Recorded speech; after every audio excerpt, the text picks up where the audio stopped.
journaliste de la première Eddy Kakelberg avait été écarté de ses émissions après avoir envoyé un mail depuis sa boîte professionnelle, où il s'en prenait à la politique d'asile du gouvernement fédéral.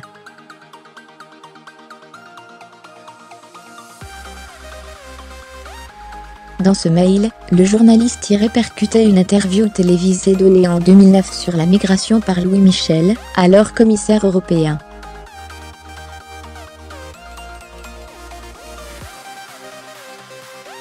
Des propos qu'il tentait de mettre en porte-à-faux avec la politique menée par le gouvernement fédéral, dirigé par son fils.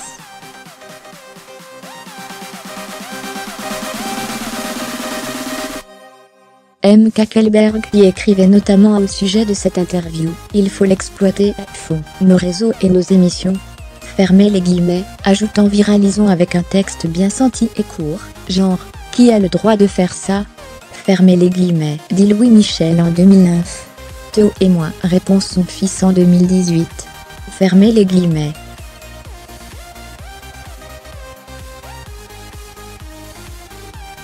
La décision de la RTBF n'avait pas tardé. Elle avait suspendu Eddy Kakelberg de l'antenne, le temps d'une enquête interne, et avait dans un communiqué affirmé se distancier clairement de ce contenu.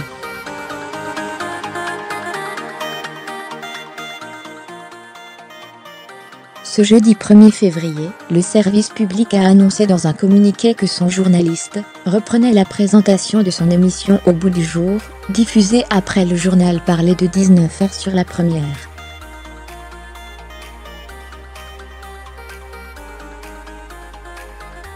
La RTBF et Eddy Kakelberg sont convenus que les conditions sont réunies pour que Eddy Kakelberg reprenne la présentation de l'émission Au bout du jour, ce jeudi 1er février à l'heure habituelle sur la première, et sous la responsabilité éditoriale du chef de rédaction de la première, Jacques Cremet.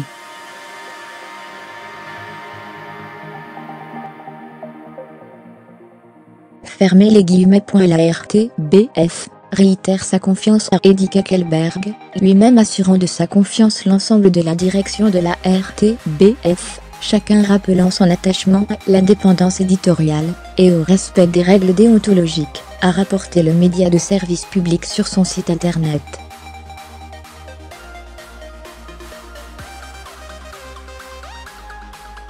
La RTBF n'a pas donné de détails sur la teneur des discussions qui ont eu lieu entre le journaliste et la direction.